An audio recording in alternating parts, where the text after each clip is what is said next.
So let's get the business of love started. Of course, a little bit later in the program, we'll talk more about the building a Valentine economy. Let's talk about the business of I love you.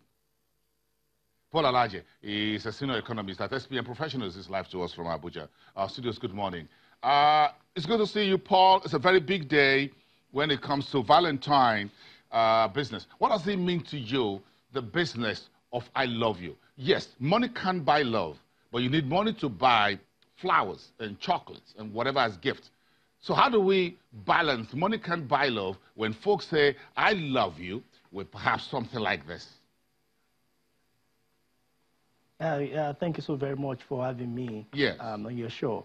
Money can buy love, definitely, but love itself, in the final analysis, is sacrifice. So with sacrifice comes some cost, and the money itself is a measure of value of that cost, of that sacrifice. So even if someone says, I love you, and another person is saying, I love you not because of the money, but money has to come in to pay house rent, to pay school fees, to buy candy, to buy flowers, to pay hotel bills, etc., etc. So money is very, very crucial and very important in the business of love. So for me, today is Valentine. Where is the money? Can we do Valentine without money? Can we get flowers without money? Can we do business of Valentine without money? The answer will be no. It will be in capital letter no. So today, over 600 billion naira we exchange hands, from supermarkets to hotels to pharmaceuticals to eateries to spas, etc., etc. 600 billion naira. It's good news for operators in different industries or different sectors. And perhaps it could be good news for the Nigerian government if we can be practical enough to earn value-added tax of not less than 30 billion naira just because of Valentine celebration. So today you see a lot of ladies. Statistics shows that not less than 40% of Nigerians are young people. Most of these young people want to celebrate Valentine. There are people who are actually not young. They are above 35 years old or 45 years old, depending on the figures you want to use, that want to celebrate Valentine with their loved ones. But let's be charitable here. Let's assume, or let's be conservative. Let's assume only 40% of Nigeria want to celebrate. So 40% of, say, 200 million people, or say 60% because of people that are above of 200 million people. So the 60% of 200 million people, an average of 10,000 naira per head to be spent on Valentine, or let's have that to 5,000. You will get not less than 600 billion naira that we exchange, and government stands to gain 30 billion naira, while individual might be earning up to 600 as revenue coming to their businesses. Paul, this is Valentine's Day. Yeah, Paul, this is music. I'm sure the Minister of Finance, the Babatunde Fowler at FRS, and the rest of them will be thinking about, hold on a second, maybe we should have a section of GDP dedicated to Valentine's contribution to the GDP. 600 billion every year. Maybe we should just mention it. But the big story, the figures you're given is not really far from what the Americans will spend. That's what the report says. $30 billion is what Americans will spend on the business of I Love You. But look at the global industry chain that produces what you call the symbols of love, whether they're just simple red apples or flowers, roses, pennies, whatever it is. And folks going to spend balloons and all of that. This is a very big industry globally, from horticulture to agriculture to trade to logistics. In fact, Emirates Airline is making a whole ton of money lifting roses produced in Kenya to Europe, different countries. Yeah, I agree with you. The global space, there will be a lot of exchange, particularly from the sectors you've mentioned, and also some of the sectors, particularly tourism. Tourism, we have a lot of inflow as a sector today, and perhaps also we extend to some parts of tomorrow, so people will travel. And just like I mentioned earlier, you see a lot of exchange even in Nigeria, particularly the cinema. That's where everything we go there in the evening. Everybody wants to go. Most lovers want to go to the cinema, or they want to go to recreation center. So it's a big day. It's a big day for finance. Of course, people would assume that they're expressing love. But for some of us economists, it's actually a big day. It's a money day. It's a Valentine's money day.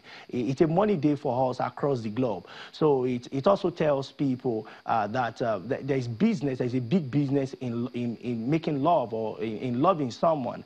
And I want to encourage as much as those that are listening that Valentine is a good thing to celebrate, and also know that there is a lot of money involved in Valentine. Now, when you are the one spending, which is not the key issue, who spends the money and who makes the money? When you are the one spending, you might not feel it because of the love that is on side. And you see, the best way to get money from people is not to let them reason about it, is to let them not allow them to think about it. It's to let them feel cool while they are spending it. And the industry, any sector that receives money while people are feeling cool about it, might perhaps be in business for a lifetime.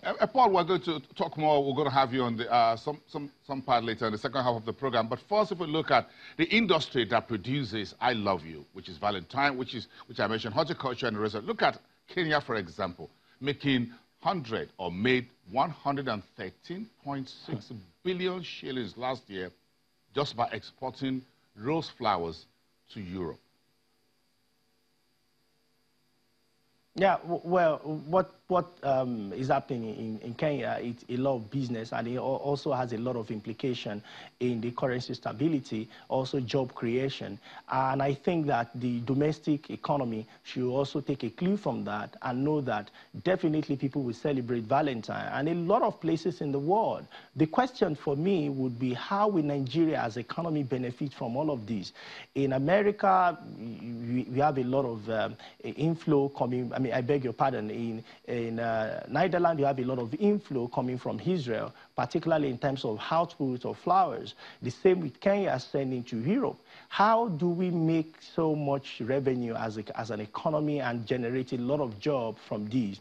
It's a big day. It's a big news for Kenya. It's also a good news coming to Israel, particularly talking about the economics of it. And people are not going to regret it. For me, it's a win-win for recipient countries that are receiving those goods and commodities because it's celebration of love after all. And guess what? Most of these goods or these items are really not so expensive. When people want to exchange love, you want to give flower out, you want to give rose flowers out or wax flowers to people. It's not so expensive. But the producers behind are generating a lot of revenue. Paul, let's build a Valentine economy together. So what would be your take on how we should proceed with this industry that is huge in a number of countries, but Nigeria is just scratching the surface? Not about how much we spend, but how do we become a producer of a Valentine economy rather than just spending our petrodollars to buy those fanciful cards, buying those expensive chocolates from Switzerland, and those roses for those who love flowers and perfumery and exotic wine, all because we want to say, I love you, when we're not making money out of it? Yeah, thank you. It's a very important question. Beyond the question, the most important thing to us should be, how do we create jobs from Valentine's celebration?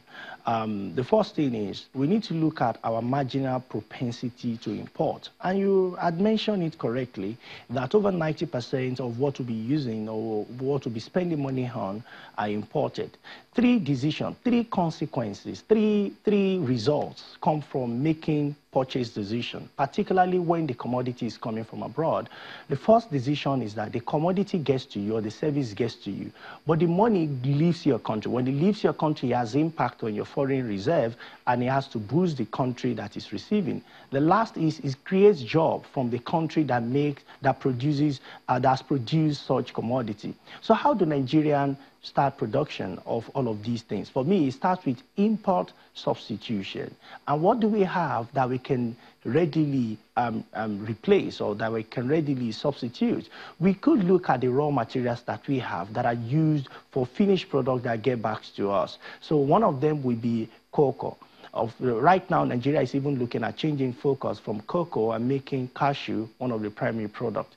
I think we should also see that there are a lot of young people who buy chocolate, there are so many other things we use cocoa for, the output from cocoa, refined cocoa. There are so many other things that we can use it for. I think beyond federal government now, state government needs to pay attention to what they have. A lot of people are looking at crude oil revenue because to them it's relatively easier and cheaper.